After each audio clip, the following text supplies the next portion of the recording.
আমরা ইঞ্জেক্টার অ্যাডাপ্টেশন করে নিচ্ছি। VW ভ্যান্টো ইঞ্জেক্টার চেঞ্জ করেছিলাম, যে কারণে আমরা ইঞ্জেক্টার অ্যাডাপ্টেশন করছি GScan 2 থেকে।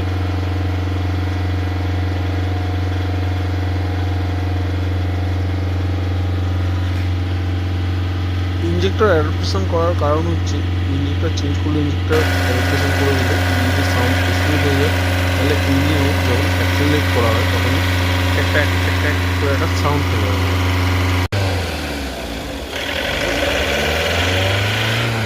অ্যাডাপ্টেশন করতে গেলে গাড়িতে কিছু না হোক আধা ঘন্টা মতো সময় লাগে।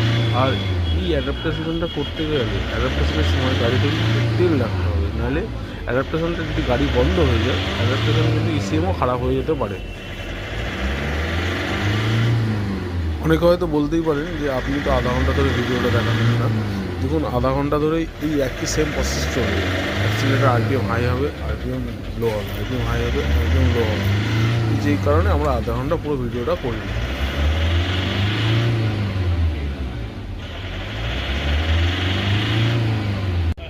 দেখে নিন, গাড়িতে অ্যাডাপ্টেশন কমপ্লিট হয়ে গেছে। আর গাড়িতে যে গ্লোবাল লাইটটা ব্লিঙ্ক করছিল, গ্লোবাল লাইটও ব্লিঙ্ক করা বন্ধ হয়ে গেছে। গাড়ি একদম প্রবলেম সলভড।